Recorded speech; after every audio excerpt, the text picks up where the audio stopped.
Ne. Što se mene tiče, mi smo napravili načelni dogovor sa Demokratskom strankom, ostajemo pri tome, ali očekujemo da Demokratska stranka, znači, sada kaže kada će ti pregovori biti nastavljeni, ko će biti kandidat njihov za premijera, ko će biti, ko treba sve da čini tu parlamentarnu većinu i naravno očekujemo, pošto tu stalno sada nešto me ljudi pitaju, da li sam za DS ili za SNS?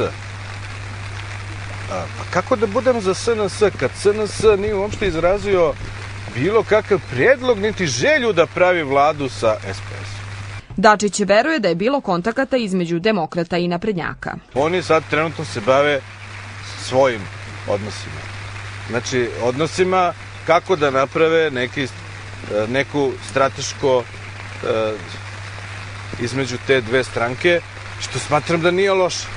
Ali, jednostavno, nemoj sad na mene da prebacujete to, ja ucenjujem jedne ili druge. Ja idem od jednih do drugih. Ne idem.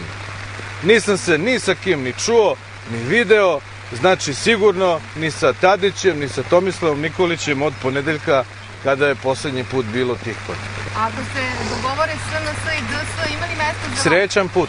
A za vas imali mesta? Srećan put. Srećan put bez povratka. Čovek je čarovan, čovek je